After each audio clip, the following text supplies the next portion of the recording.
अनन्तं विभुं निर्विकल्पं निरीहं शिवं सङ्गहीनं यदोङ्कारगम्यं निराकारमत्युज्ज्वलं मृत्युहीनं परं ब्रह्म नित्यं तदेवाहमस्मि।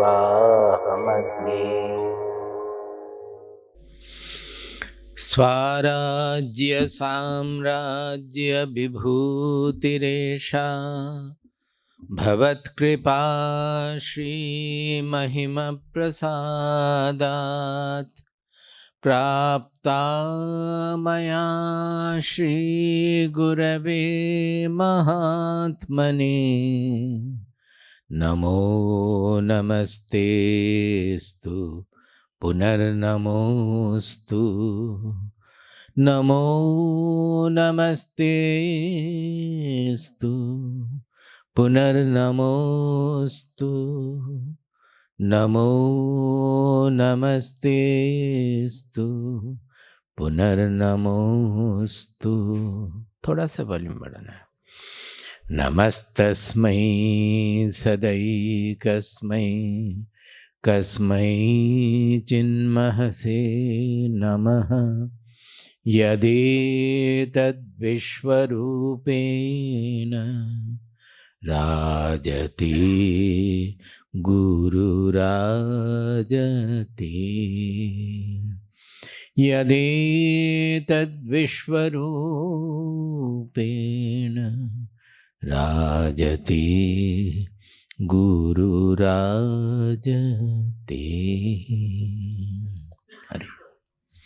So,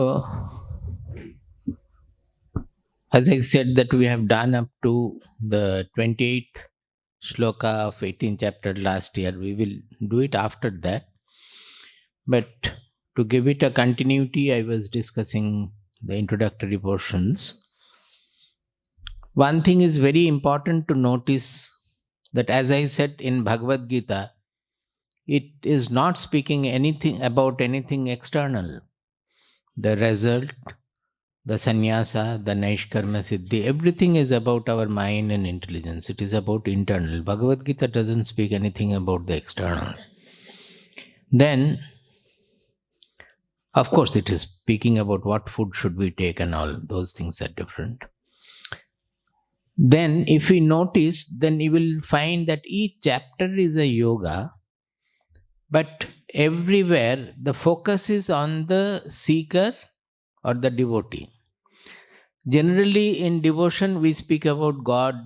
The focus is on God, generally, in religion.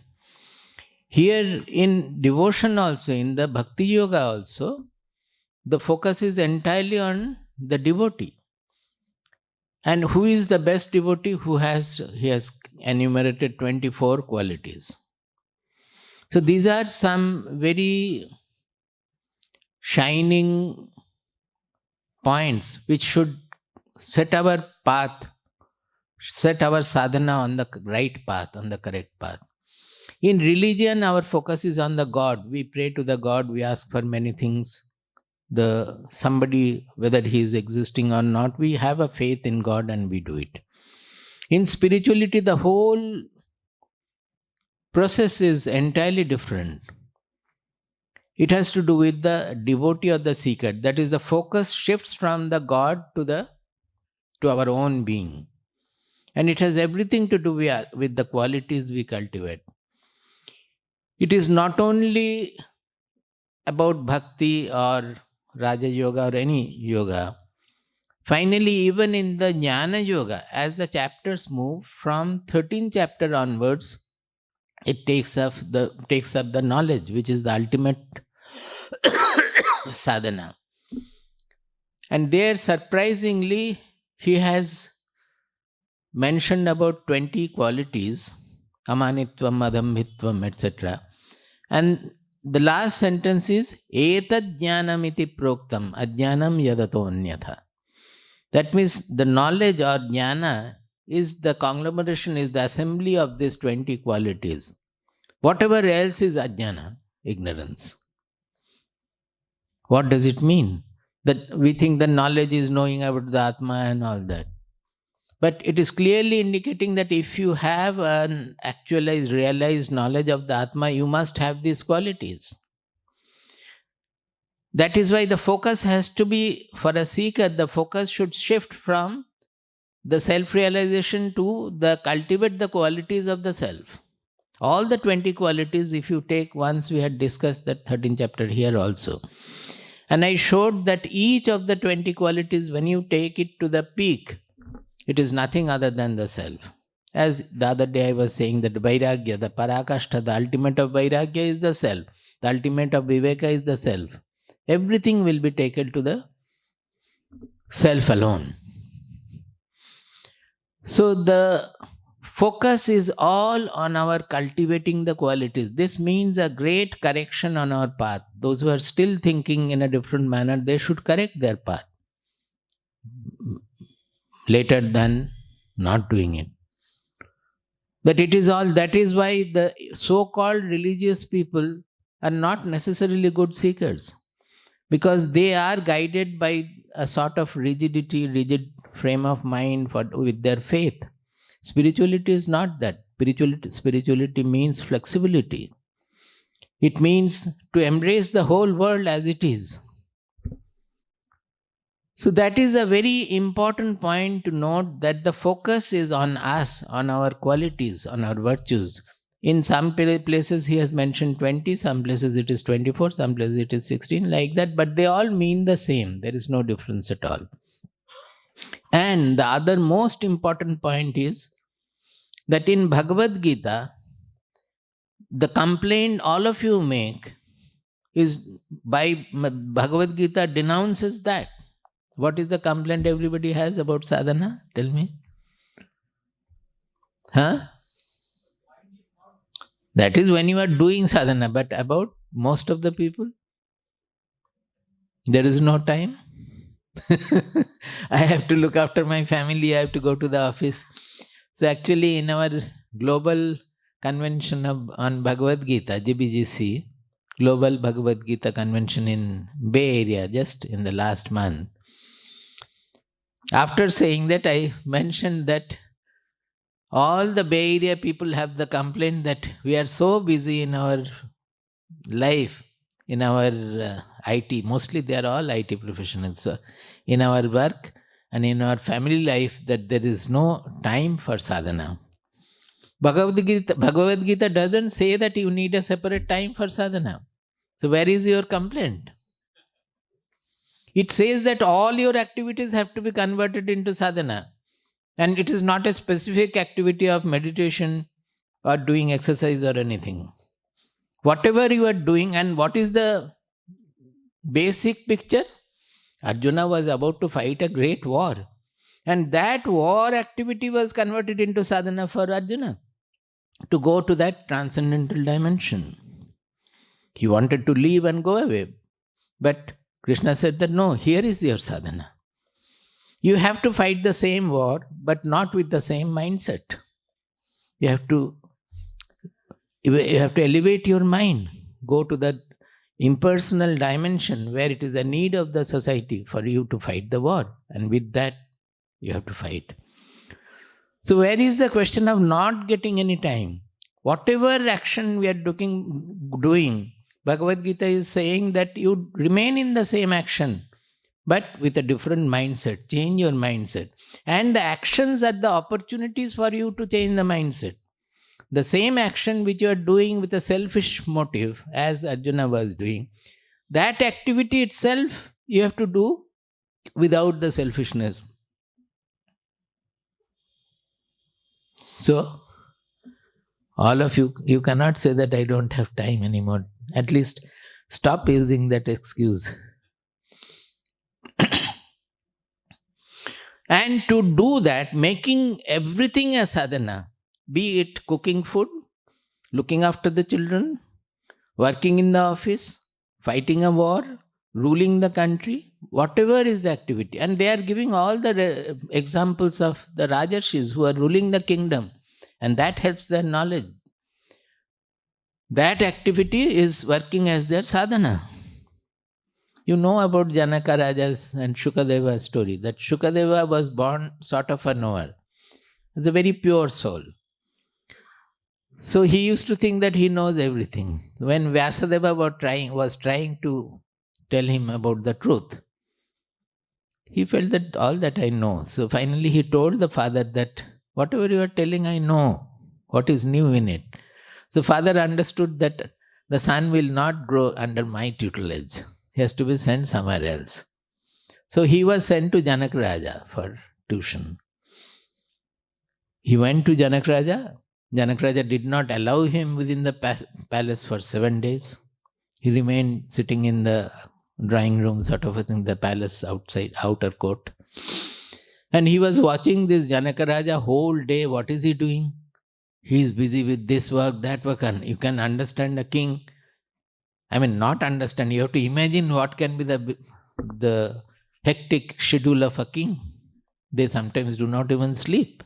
They have to look after so many things. A good king I am talking about, not an indulgent king. So seeing that, he was thinking that what this person will teach me?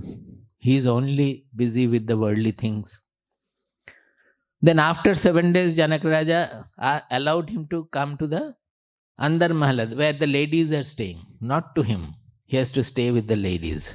And he found that everybody is busy in merrymaking or cooking or something, this, that and all. He could not find any meaning. He was almost getting desperate about it. But somehow he could stay because he was a pure soul.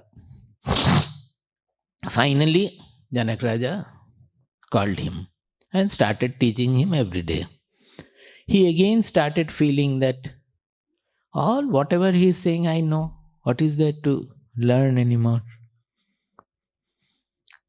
When Janak Raja understood but did not say anything, it so happened that providentially that when he was teaching one day, the Dwarapala or the security man, they came running and told Janak Raja, the Maharaj, the palace is on fire. There is a fire. Janak Raja coolly heard and said that whatever to be done he was about to say. In between he found that Shukadeva, with his he had another set of dress or something and a stick in which he carries the bundle. Like this they go generally, brahmacharins. He picked up his bundle and was running from there. Janak Raja pulled his stick from behind. Where are you going? I am the king of this palace, and what you have learnt is everything is, the whole world is mithya. You think that you know it. And suddenly the fire became true. And I am not running away anywhere. I am managing the things. I am asking them what is to be done for extinguishing the fire and all. And with what you are running, you have not run away just like that. You are running with your whatever possession you have. See the guy. एक पोटला था, छोटा सा पोटली, उसमें 1 या 2 dress था. वो भी, उसके प्रति भी उनका possessiveness है. He pulled him down and then he started instructing. So these stories are there. Why did I tell this story? That the Rajarshis, they used to practice making all their activities, transforming all their activities into sadhana. Now to do this, Bhagavad Gita has another great suggestion. This Bhagavad Gita is a wonderful book. The more we study, the more we are amazed by its presentation. He has presented something called yoga-buddhi. It is somewhere, some places it is called buddhi yoga, and generally it is called yoga-buddhi. That how do you make all your activities a sadhana? How do you convert, transform whatever you doing into sadhana? The recipe is yoga-buddhi, by taking recourse to yoga-buddhi. Now, those who are keen reader, they will find that Bhagavad Gita has some strangeness. The other day I told you that nowhere it has used the word Ananda, which is very common in your books. It has used sukha, atyantika sukha, this sukha, that sukha. Similarly, you will find that such a book has never talked about a word viveka, which is there everywhere. Viveka is the first of the sadhana chatushtaya. For becoming the sadhana chatushtaya, having the sadhana chatushtaya and studying Upanishadic Vidya, etc., viveka is the first. And that viveka Bhagavad Gita has not used everywhere, anywhere. So what is this? Because it doesn't need the word viveka. It has used yoga-buddhi. Yoga-buddhi is nothing other than viveka. They have used the word yoga-buddhi. Why? Because normally what is happening, it is a little longer. You have to be attentive to understand the whole sequence. Our sense organs are always attracted and repelled by the objects. They are undergoing attraction, repulsion of the objects. So they are under the clutch of the object. Some of the objects you are liking, some of them are disliking. When you like, you get attached to that. When you dislike, you try to run away from that. Following the senses, so we can say the senses are in a way slave to the surroundings. Unless you become very powerful in your control, the senses are slave to the surroundings. Following the senses cannot do anything without the support of the mind. Even if you have to lift the hand also, the mind must think that I will lift my hand. Then only the hand can be lifted. So they cannot work with the support of the mind. So following the senses, the mind also becomes slave to the objects and objective situation. To satisfy the senses, the mind will say that you do this, you do that. To save the senses from the dislike, they will say you avoid this, you go here, there, etc. So the slavery which is in the senses is contaminating the mind. Now this slavery in Bhagavad Gita is mentioned as the kama, as the desire. Because Arjuna had asked, Atha kena prayuktoyam papam charati purushaha anichhannipa vashneya baladivanyojitaha. That even a good person also, forced by what they are getting involved, engaged in sinful deed. As if like the strong wind, they are taken away to commit all wrong things. His question is asking, by what they are motivated like this? And in reply, Krishna says, Kama esha krodha esha rajoguna samudbhava mahashana mahapapma vidhyena miha vairinam. That is the greatest enemy you have, Kama and Krodha. Now here also he is not saying Kama and Krodha. He is saying Kama esha, Krodha esha. And after that he has not spoken about the Krodha. Because Krodha is an offshoot of Kama. They are not independent. So after that they have spoken only about the Kama, not about the Krodha. So they are the real culprit. So naturally, you have to win over the Kama to get rid of the slavery to the, as our mind is drifted here, there by the objective world. If we don't want to become slave to the world, then we have to win over the Kama, the desires in our mind. So naturally, next step there, this is from second chapter, I think, third chapter. So what is the next step? You have to know where the Kama is residing. So he clearly says that Indriyani manobuddhi asyadhisthana uchyate. Like that. That is, it is seated in the sense organs, it is seated in the mind, it is seated in the intelligence. So you have to sublimate the senses, mind and intelligence all. So he has given the directions. Now what is happening normally is the mind is polluted by the Kama. The Indriyas are polluted by the Kama. That means they are slave to the object. The mind is slave to the Indriyas. So accordingly it is pushing the Indriyas to do things. And the Buddhi also is corrupted by the same Kama. So it is helping the mind to satisfy its desires. Generally, suppose a thief, it's not that he doesn't have a Buddhi. His Buddhi is telling him how to steal even from a bank, what he has to do and how he has to go about. So it's not a lack of Buddhi. But the Buddhi is under the clutch of the desire to steal. So it is supporting in that manner. So what is the sequence? The objects are in the supreme position. They are controlling the indriyas. The indriyas are controlling the mind. The mind is controlling the buddhi. So whole, it is a chain of slavery. That is how we become slave to the objective world. Now this whole sequence has to be changed. Why? I am explaining yoga-buddhi, don't forget that. So what this change needed is that buddhi, it is now being slave to the mind, it is working. You invert the buddhi and making it anchored in the true inmost being, your soul. Called the yoga, it is the yukta. Yoga means union, fusion. That means the buddhi is now detached from the soul dimensions. It is not taking the order of the inmost I in us. So you anchor the buddhi there, in the soul. Then the buddhi becomes yoga-buddhi. Then this kama is not able to spoil the soul, that beyond the buddhi it doesn't have any scope. By anchoring the buddhi in the soul, it will be guided by the soul, by our inmost voice, by the pure voice from within. That buddhi will be able to correct the mind also.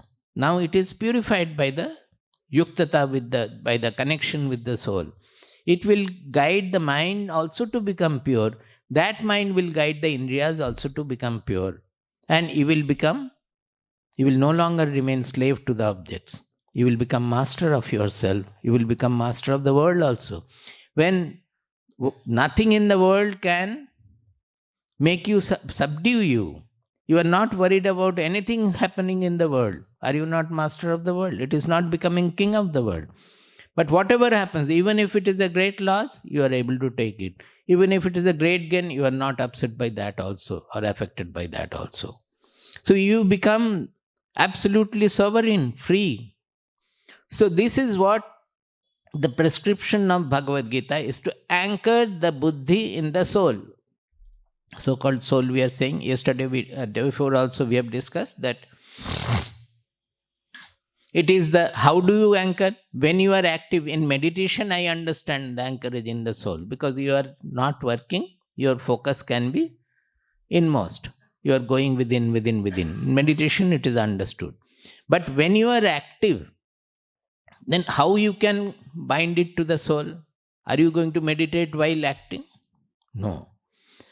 That other day I said, it is you bring in the same goal. As the goal of the meditation is to get fused to the soul, the goal of our interactions also to have the soul dimensions.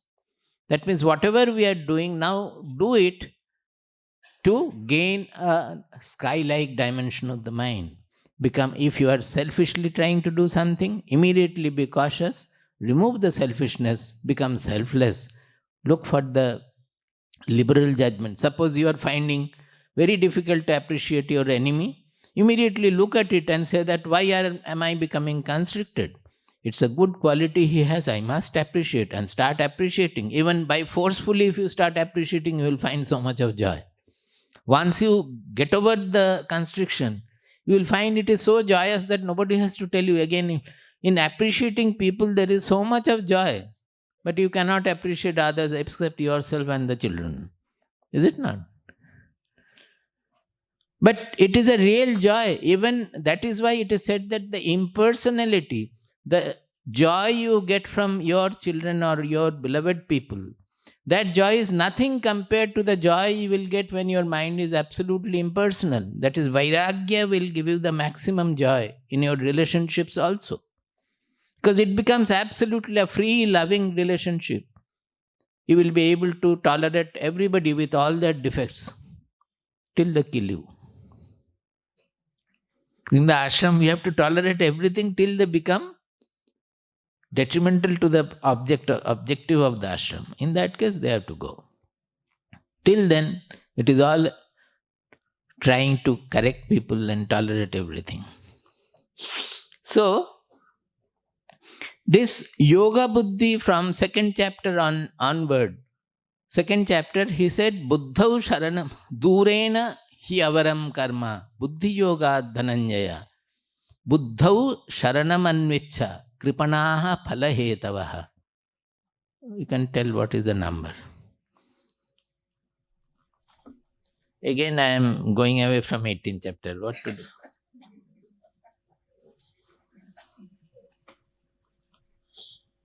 It is 49th verse of 2nd chapter. It is just after what we have discussed yesterday. That definition of yoga, samatvam yoga uchyate. He says that the karma you are doing, it is avara, it is not the shrestha. When you are doing it motivated by desire, all actions we are doing motivated by desire. Without the desire for the result, we won't do anything. So, when we are doing such activities motivated by desire, durena hyavaram, it is absolutely inferior to doing something with the buddhi yoga. Buddhi yoga. Therefore, O Arjuna, you take your refuge in buddhi. Buddhau sharanam anvicha. You take your refuge in buddhi. Kripanaha phalahetavaha. Those who are taking to this buddhi yoga, their mind becomes vaster and vaster. They become sky-like. They become soul. Through their activities, they attain the soul dimension. Others, those who are only fixing their idea to the phala, they are the kripanaha. They are miserly. What is the phala yesterday I explained? I will become happy. It is not the objective result. With the objective result, what will happen? In their mind, that I will have this, I will have that, and then I will become happy. That is the ultimate phala. So if our motivation for doing the work is only to become happy, then we have explained that nobody has ever become happy by gaining anything from the world. You are a fool. So let us understand that it is never going to be successful. At least understanding that also we can do. But once we do, we will understand that it is great to do anything without looking for that happiness, that I will become happy by doing this. The moment you leave that aim of becoming happy, the happiness carrot, you become happy just like that. We become joyous right then. Because it is the desire for that happiness is pointing out the abhava bodha, the insufficiency in us, and making us unhappy. The other day also I explained, the desires are not giving us happiness, they are making us unhappy. So when we become happy by getting the desired object, it is the elimination of the desire that makes us happy. The desire which was creating unhappiness, that is subsided for a while, and that makes us happy.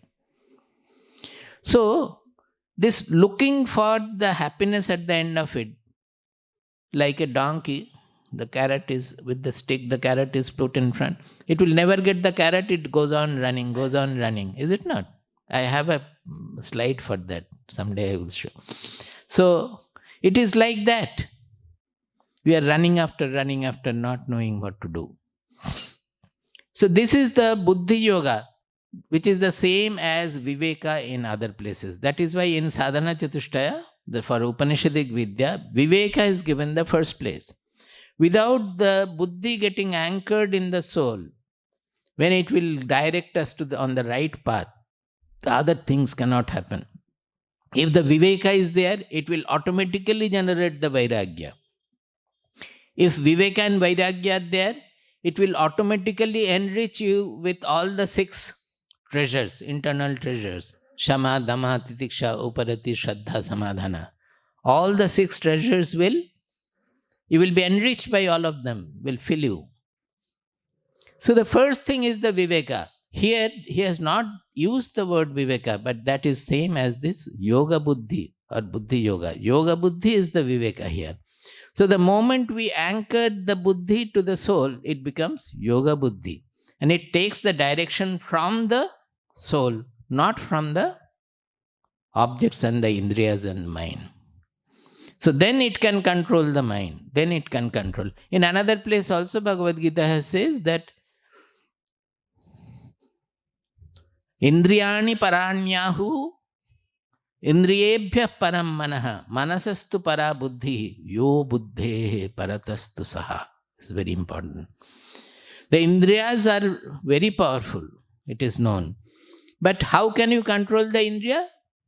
Because mind is more powerful than the Indriyas, because without the help of the mind, Indriyas cannot do anything. So when the mind guides, the Indriyas have to follow.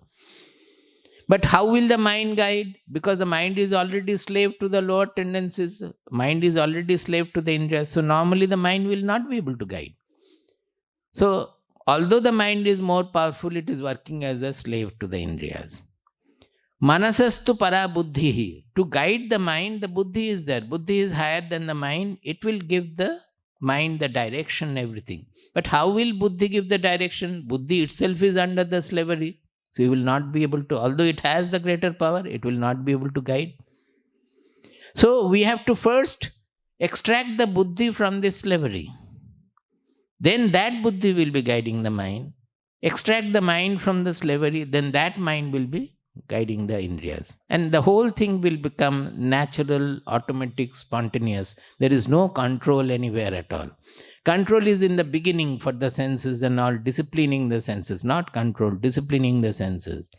But when it becomes an anchorage within, then everything becomes a law from within, an effortless guidance from within. There is no effortfulness there. Yo buddhehe paratastu saha. That which is even superior to buddhi, that is where we have to have our anchorage. Evam buddhehe param buddhva. That which is superior to the buddhi, that which is transcending the buddhi. Buddhehe param, which is transcending the buddhi. Buddhva, understanding that. See, to understand you have to use the buddhi. But not the usual buddhi, because you are trying to understand something transcendental to buddhi. So the buddhi has to be purified. The buddhi has to be given its own discipline, purification, vichara, as we discussed. Vichara tikshnata metya dhihi pashyati parampadam. This is the parampadam they are talking about. There it is Yoga Vasishta, here it is Bhagavad Gita. Vichara tikshnatametya dhihi pashyati parampadam. That is through vichara, the buddhi undergoes a complete transformation and it is able to visualize the ultimate goal, parampadam. Here it is saying, yo buddhehe paratastusa. That is the parampada. Evam buddhehe param buddhva. Understanding that which is superior to the buddhi. Jahi shatrum mahabaho kamarupam durasadam. You win over the kama, the desires, who is the real enemy for you. So it is inverting the whole control. Control goes from the objects to the inmost being. And how do you do it? You have to understand the infinite dimension of the soul, the unaffectedness of the soul, the impersonal dimension of the soul, the non-selfishness of the soul, all-embracing character of the soul, and in all our activity, these should be the guideline. So it is called dhyana mukhinata. Dhyana mukhinata. That means in your inner being, you will always be looking towards the goal of the dhyana. Dhyana means meditation. So the meditation has a goal. What is that? The soul, the dimension of the soul. Now, in your active state, interactive state also, that should be the goal. Not the phalahetavaha, kripanaha phalahetava, not that karpanna. You should be as liberal as the soul. So, throughout our activity, we have to orient towards that same goal. That is why, whenever we are failing in meditation, our parampara, Baba used to say, his Gurudev, everybody used to say that, Ore, dhyan korte hai na, dhyan hoy. In Bengali. You don't have to meditate. Meditate dawns. It is a natural process. How? If throughout the day your goal is the same, the moment you sit for meditation, will not automatically your mind sink into that? It's so simple, like arithmetic. Throughout the day you are looking for the same goal. Now that goal you are getting by in the meditative state going down. So when you sit, it will automatically go there because throughout the day you have worshipped that. But what we do is throughout the day our mind is going to all kinds of उसने क्यों ऐसा बोला, हमने तो ये बोला था, हमने ये नहीं बोला, स्वामी जी क्यों हमके गलत से डांटे हैं, ये वो सब कुछ चल रहा है. Suddenly you sit for meditation. All those will come and crowd in your mind. At that time, can you say that भाग जा अभी तुम्हें नहीं चाहिए? अरे दिन भर तुम्हें हमें invitation देते आ रहे हो, अभी कैसे बोल सकते कि चले जाओ? They will all crowd, haunt you. So it is a simple arithmetic that if you try to meditate throughout the day, engaging your mind in all these small things, all you do, but with the greatness of the sky. All small things, even ants are looked after by the consciousness, by God. Everything in the world is done, but with the sky-like dimension. In dealing with the small things, we become small. That is the problem. Repeatedly you have to think that there is nothing wrong with the world, nothing wrong with our work. We can even fight a war without getting disturbed.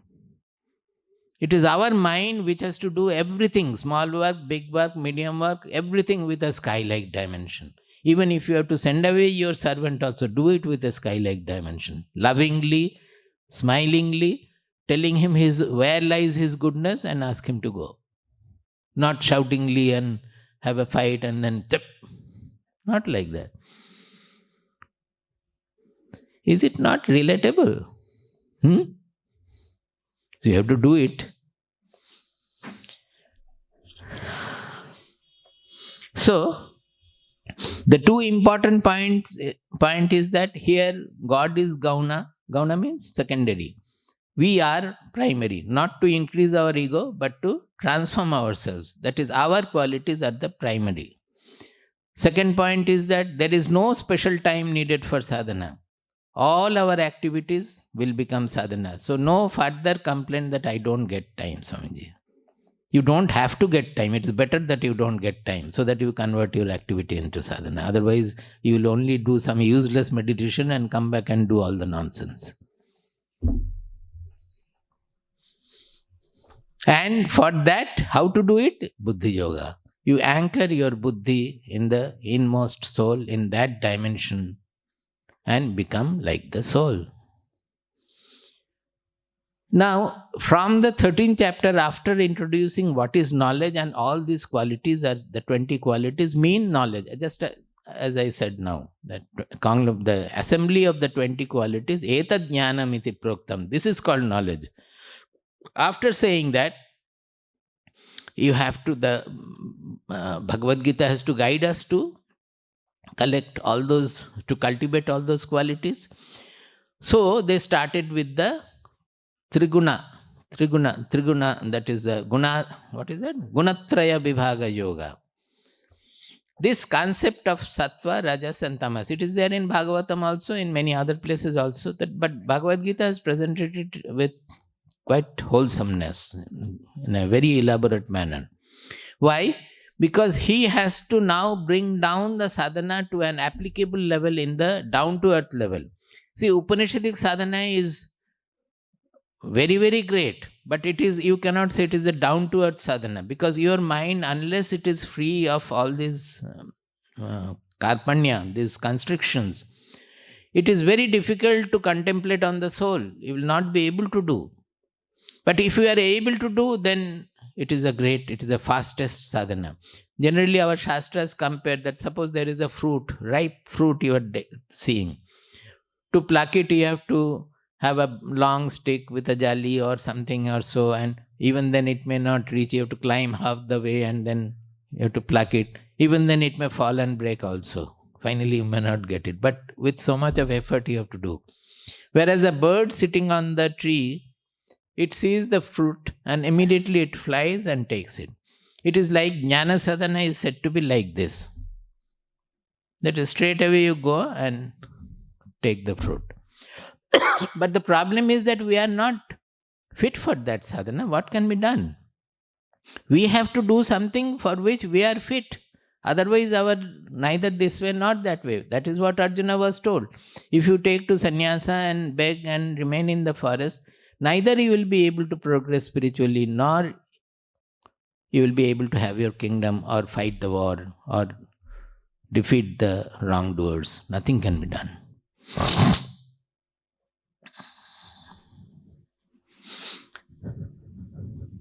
So this Gunatraya Vibhaga Yoga, it brings down to the sadhana to a practicable level that nobody can say that Swamiji how. The problem now is that whatever is said, लेकिन Swamiji कैसे होगा, कैसे किया जाता है, how to do it, there is no how, we have to do it. Now to do it in case of jnana sadhana, it is very difficult to tell you, because you will not be able to do it. But in Gunatraya Vibhaga Yoga, you have to do it, and you are able to do it provided you want to do it. So we can say that you are not doing it because you don't want to do it. What is that? Generally, everything in creation is divided into three. Not divided into three. The whole creation is made of three strands. This guna has got two meanings. One is the quality. Another is in a rope you have strands. That is also called guna. Three guna. That is, in one sense, they are all the qualities. In another sense, the whole creation is made of this strand. That sattva, rajas, tamas. Now, of that, the very elaborate discussion is there. What is sattvika, what is rajasika, what is tamasika? And the method is very simple. The highest guna is sattva guna, which the quality is to reveal all the truth, give you a comprehensive idea of the truth. So everybody will crave for sattva guna. Now, we have to cultivate sattva guna in the manner, first say, let us, if we are under tamasika, too much tamasika, then we have to cultivate rajaguna also to get over the tamasika character, and sattva guna. Then if you are a rajasika person, you have to cultivate the sattva guna to win over the rajaguna effect. I have discussed this in great detail. There are siddhis also. I am not going into the detail.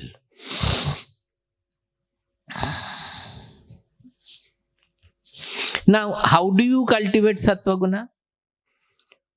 Ahara shuddhau sattva shuddhi. Sattva shuddhau dhruva smritihi. Smriti lambe sarvagranthinaam vipramoksha in Chandogya. Ahara shuddhau sattva shuddhi. Whatever we are made of the inputs we are giving to our being. Ahara means not only food. It is the sights we are seeing, the sound we are hearing, the touch we are taking. All these are inputs. They are ahara. Much more important than all this sensory ahara is what we are talking about, thinking. What we are thinking is a direct input to the mind. Suppose we are seeing some film, we are reading some novel. It is a direct input to the mind. If you are reading something which will make your mind constricted, selfish, agitated, then you will become like that.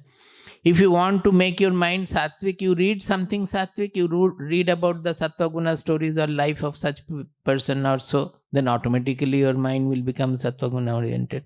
That is why this in the Kevala Jnana Nishtha, they are studying about the Atma, about the soul. By that they become Shuddha Sattva, they become completely converted into sattva guna. So it is a direct ahara which we have to, that is, we have to take care of our food, we have to take care of our clothings, we have to be careful and attentive about how we are decorating our house, because if you have sattvika decoration, not too gaudy, multicolor, etc., then automatically that will make your mind also sattvika. The people you are associated with, if they are sattvika, then you will become sattvika. If they are rajasika, tamasika, automatically the effect will come to you. So it is a very simple interactional exchange of qualities. To be careful about that, to be focused on that, and change all your interactions into, to the extent possible, sattva guna oriented. So you will have the sattva guna, more and more sattva guna you will have. Then you can win over the rajoguna and tamoguna also. And the ultimate level is to go beyond here in the 14th chapter, they have also discussed how each guna binds a person. Tamaguna binds, rajoguna binds, even sattva guna also binds us. He says that sukha sangena badhnati jnana sangena chanagha. Sattva guna binds us by sukha sanga and jnana sanga. Now, there also we have to be careful. When they are saying sattva guna binds us by sukha sangha, what is that sukha? It is not the ordinary sukha that they are talking about. Sukha also is divided into sattvika sukha, rajasika sukha, tamasika sukha. So what is the sattvika sukha you have to read? That is given in 18th chapter. We have discussed it a lot. We will again discuss it this time.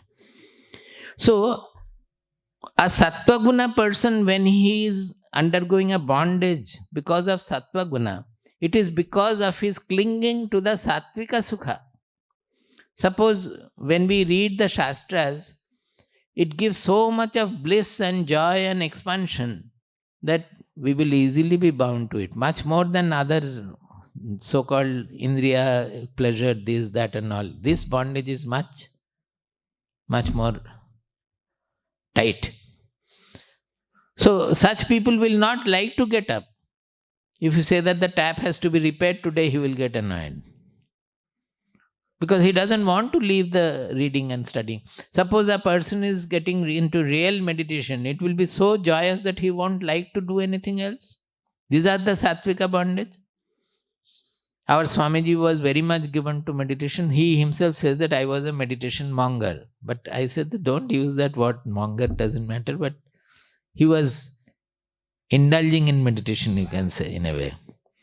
So one day after coming to the ashram, when our present ashram was established, he was meditating. Our Baba also used to meditate throughout the day. So one person came from the village asking for something, for some help seeking or so. And Swamiji is finding it very difficult to get out of the trance and interact with him. Finally he could do it and he did whatever to be done. But that day he promised that, why am I meditating every day? For what? It is the same thing again and again and again. And this meditation is not allowing me to behave in the world in the proper manner. So that was the stop. I will not meditate anymore. That was the last meditation. Thereafter he meditates to put others into meditation. That is different. But his personal meditation was over that day. It is so simple. Why should you meditate again and again? It is the same thing again. It becomes a relishing the meditation. That is also bhogecha. Bhogecha, you know? The Malaysians know very well. They opened a WhatsApp group as bhogecha. I explained it so detailed that I never knew. Only this time I came to know that their WhatsApp group is called bhogecha. So it is also bhogecha to enjoy the bliss or the peace or whatever it is.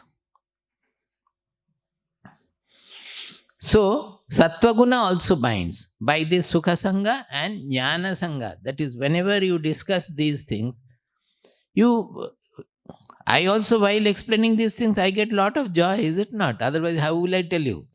That joy is also, it's a bondage. If you get clinging to that, then it will become a bondage. So, you have to become Gunatita, means we have to overcome this Sattva Guna bondage also by overcoming your clinging to the sukha, sattvika sukha and sattvika jnana. This jnana also is of three kinds. Last year I had done. Sattvika jnana, rajasika jnana, tamasika jnana. Sattvika jnana is sarva bhuteshu yenaikam bhavam abhyayam ikshate. It is in 18th chapter. Sarva bhuteshu yenaikam bhavam abhyayam ikshate abhibhaktam vibhakteshu tad jnanam viddhi sattvikam. So you have to be very attentive in studying scriptures. If you think that it is just jnana and sukha is binding, you won't get any suggestion from there. The words must speak to you and make the sadhana real for you. Just sukha sangena badnati jnana sangena chanaga. Ho gaya. What is great there?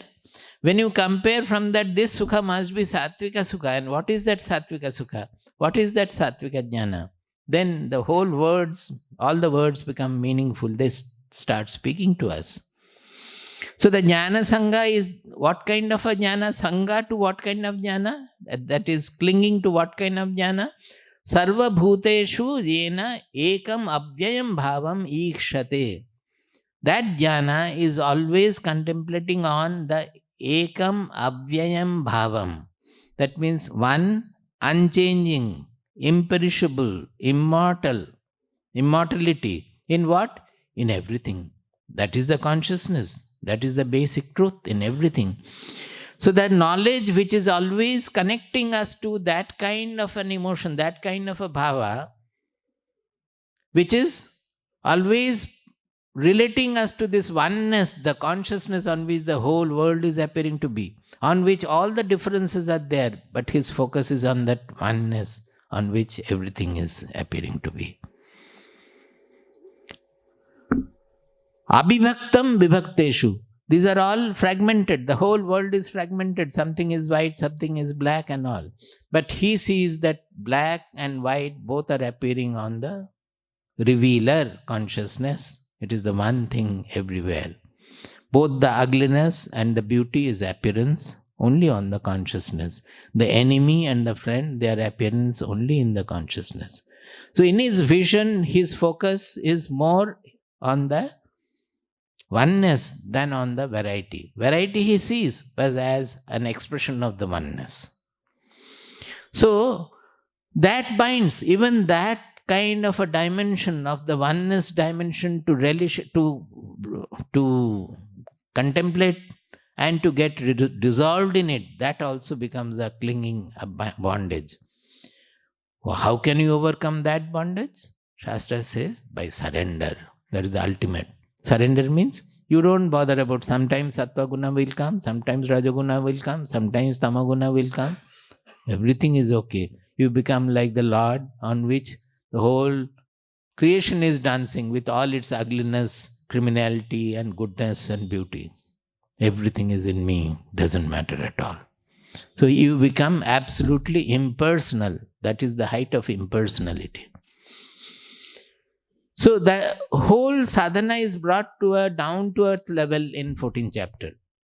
And it doesn't stop in 14th chapter, it goes on in 16th, 17th and 18th. So you can understand the importance of this Gunatraya Vibhaga Yoga. In 18th, whenever we are studying 14th, we are studying in combination with the 18th, because without that the 14th chapter cannot be understood properly. That is what we also did here. Now after discussing all these things, quite a few, these three kinds of divisions we have done, coming up to 28, where karta, karma, all are divided into sattvika, rajasika, tamasika, jnana. All these we have completed last year. So I will not go into the detail unless somewhere it is essential. Now, from 29th onwards, he is explaining the buddhi and dhruti according to these three gunas. So we will start reading from here. Aravindan knows. Buddhair vedam dhruteshchaiva gunatas-trividham shinu. Buddhair vedam dhruteshchaiva gunatas-trividham shinu. Prochyamanamasheshena prithaktvena dhananjaya. He says, buddhehe bhedam dhrutehe cha eva gunatas trividham shinu prochyamanam asheshena prithaktvena dhananjaya. O Dhananjaya, O Arjuna, I will tell you in great detail and categorically, prithaktvena, about the three kinds of buddhi and dhruti. Buddhir bhedam, the three kinds of buddhi, and dhruti also. That is three kinds of buddhi as well as dhruti I am going to tell you. I said that before that he has already talked about jnana, katta, karma, etc. All are three kinds. So it continues with that.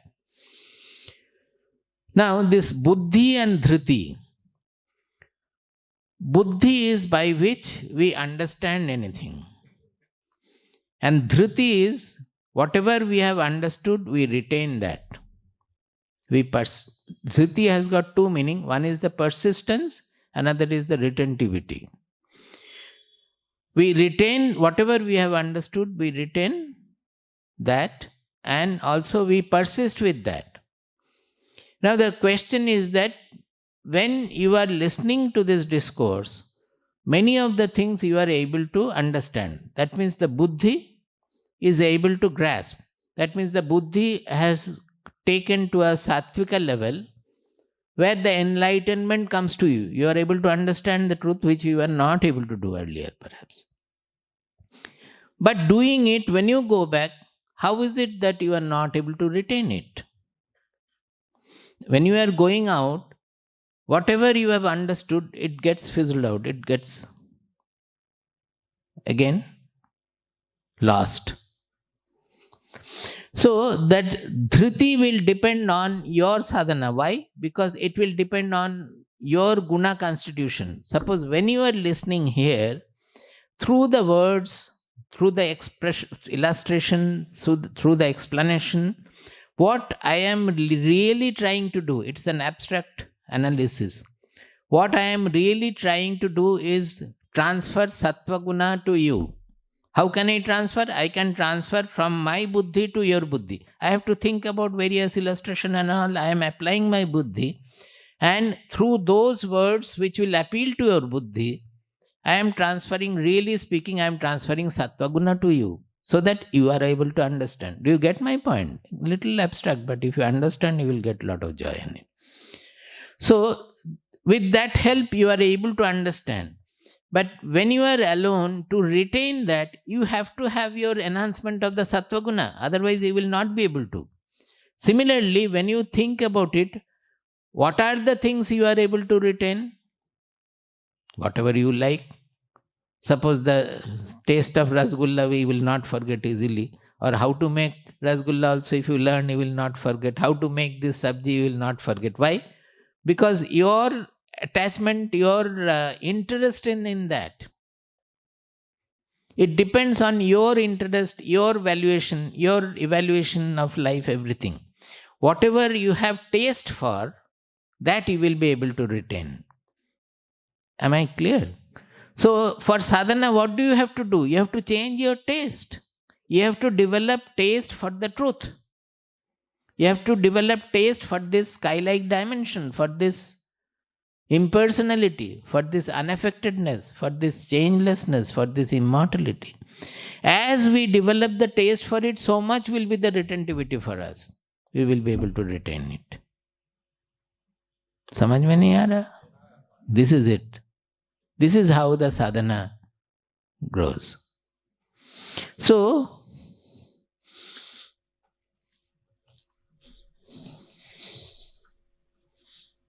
now he is going on to, I will again explain buddhi and dhriti, it will come again and again. But let us go ahead a little. He says, what is the sattvika buddhi? Now, I have already told you what is the sattvika jnana. Now, the jnana is a result of the buddhi also. Without understanding, you cannot have jnana. So, sattvika jnana is who sees the oneness in the multiplicity, that everywhere he finds the unity in diversity, that wholesomeness, unchangingness of the truth. His vision is always like that. It's a comprehensive vision. So you can think in another term that this seeing the one unchanging truth is too far perhaps. But whatever gives you a little comprehensive vision is sattva guna. Suppose even in dealing with somebody, are we not very partial and our egocentric in dealing with people? If the sattva guna increases in you, you will find that you are able to accept others and understand. In a group, you become the mediator because you can understand what is the truth in A is saying, what is the truth in C is saying, what is the truth in B is saying. So you can come to a comprehensive summary, a balanced approach in everything. So these are all had by sattva guna. They are all effect of sattva guna. So will not any manager or managing director like to have sattva guna more? The more he gains sattva guna, he will be able to bring up all his employees and everybody, all the departments very well because of the comprehensive vision. So comprehensive vision is the quality of sattva guna. That is the From the sattvika jnana we knew. Now he is saying the sattvika buddhi. Because what is the Buddhist job? Buddhist job is to analyze. It is not just the jnana, it is analyzing. Pravrittim cha nivrittim cha. Pravrittim cha nivrittim cha. Karya karye bhaya bhaye. Karya karye bhaya bhaye. Bandham moksham cha ya vetti. Bandham moksham cha ya veti. Buddhissa partha sattviki. Buddhissa partha sattviki. Quite a few he has given. We have to understand each word. What is that? Pravrittim cha, nivrittim cha. That is pravritti and nivritti. Two opposing things they are giving. That is bandham moksham cha. Bondage and liberation.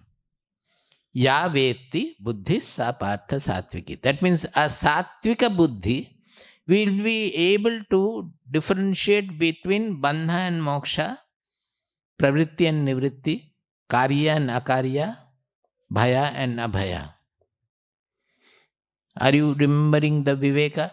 It is the same thing. Sattvika buddhi means viveka. What is viveka doing? The viveka is defined in Vedanta as which can differentiate between the permanent and the impermanent, immortal and mortal. In a lower level, beginner's level, the buddhi, the viveka is that which distinguishes between shreyas and prayas. In Kathopanishad it will come tomorrow, I think. Shreyas and prayas. Shreyas is what will take us to that ultimate auspicious goal of life, which may not be immediately pleasurable, but which will take us to the ultimate peace and auspicious goal. Prayas is which is immediately pleasant, but which will take us away from the goal. So our viveka should be able to distinguish between where lies the shreyas and where lies the prayas. Kathopanishad says that the nature comes before you always with these two baskets. One is the shreyas, one is the prayas. It is for us to choose whether I will take to shreyas and prayas. You cannot say my karma. That after getting into trouble, we say, oh, my karma. It is your karma in the sense that you have the choice. You have to make it. Karma doesn't mean that it is the fate. Karma means you are making the sentient choice. So, like that here also they are saying, where lies the bondage and where lies the liberation? In choosing from life, in the life situation, by what will take us towards freedom and liberation, and what will bind us, that the sattvika buddhi will able to tell us. Just now we were discussing that bondage and liberation, that sattvika jnana and all, that which will take us to the oneness, unchanging, impersonal level, and which will make us small, selfish, constricted. Now, pravritti and nivritti. Pravritti means it's a tendency to get involved in the worldliness. Tendency to get involved in worldliness. And nivritti is withdrawing from worldliness. Not to get engaged more and more into worldliness. Suppose, and the next one is karya akarya. That means what is to be done and what is not to be done. Now there is a difference between the two. Karya is determined by the dharma adharma. That is what is duty and what is not duty, what is to be done and what is not to be done. That is according to the moral code, according to the code of dharma. So when we do something wrong, is it a wrongdoing or the right? That is the karya and akarya. That is, am I doing the right thing or am I doing the wrong thing? Pravritti and nivritti is not that way. It is much subtler. That am I going to increase the burden?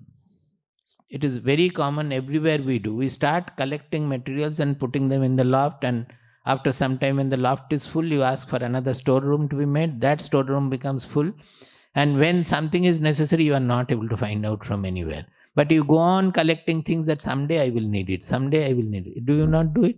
This is pravritti. You can give more examples to me.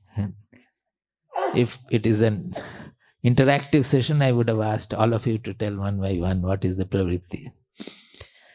You have enough money, you have a building or maybe 2-3 buildings you have, but you construct another 5 buildings to rent it out and have more money out of it.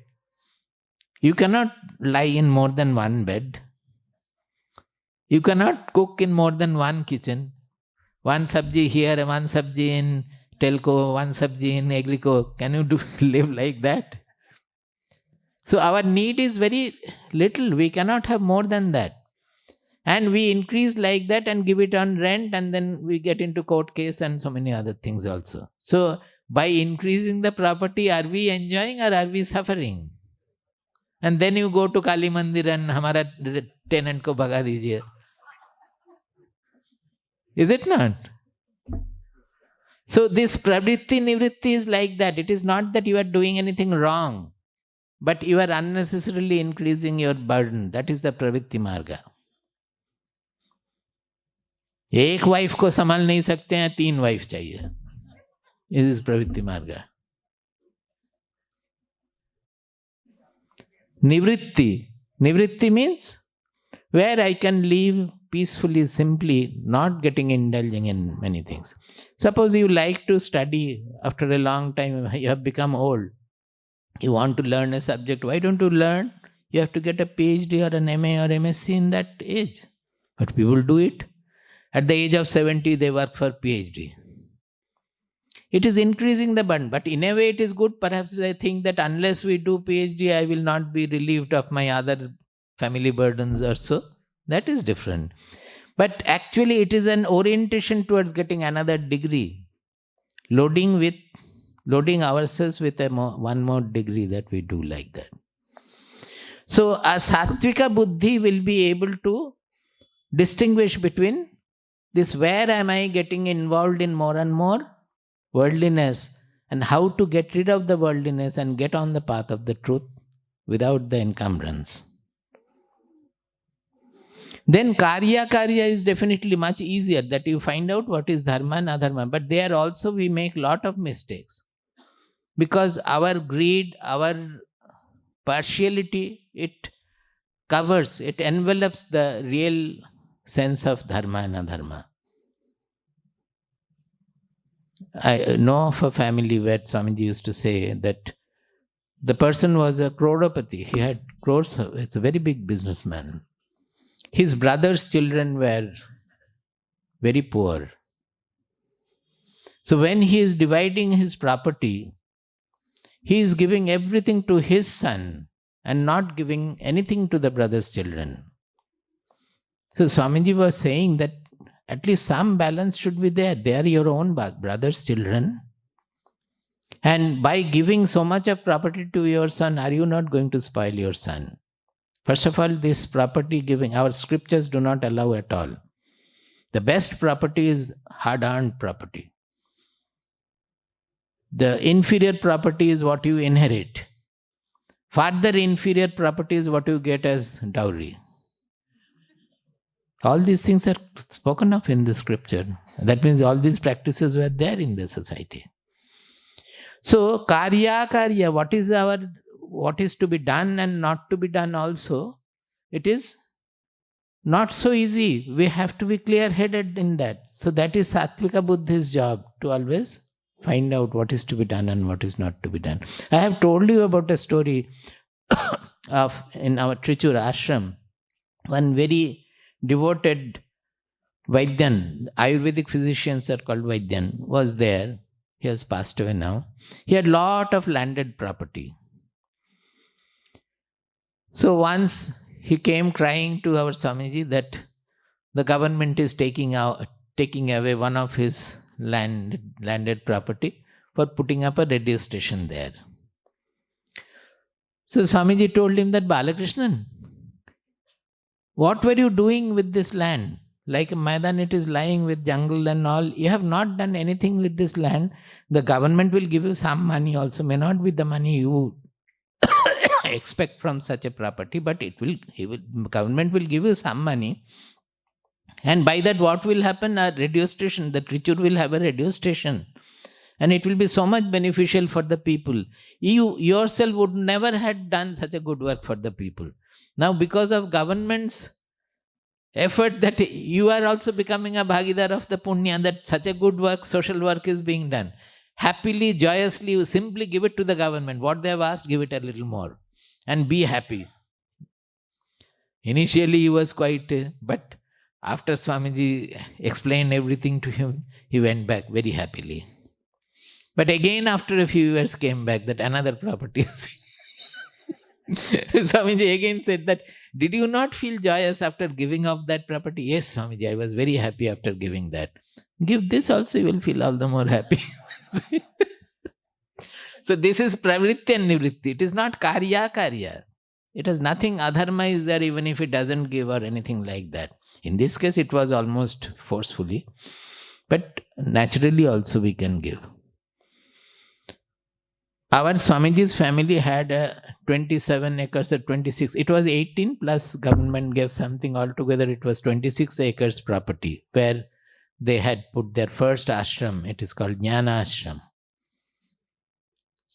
So initially all of them, the whole family, the Sannyasin brothers as well as non-Sannyasin brothers and father and everybody decided that when Swamiji and his brother took up sannyasa, that the whole property they will convert into trust.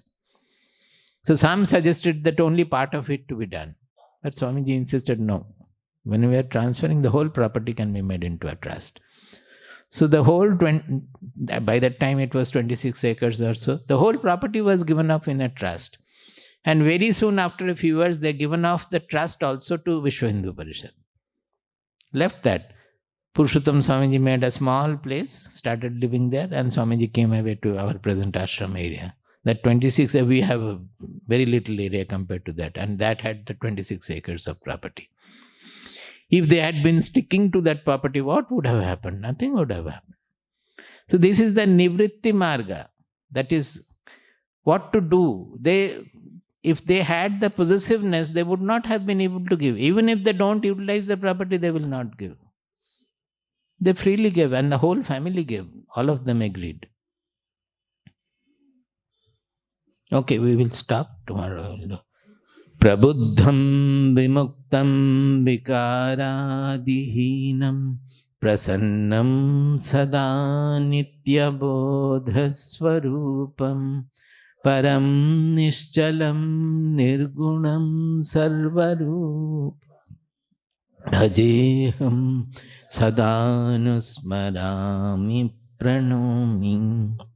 Prabuddham vimuktam vikaradihinam prasannam sada nitya bodhasvarupam param nishchalam nirgunam sarvarupam bhajeham sadanusmarami pranomi.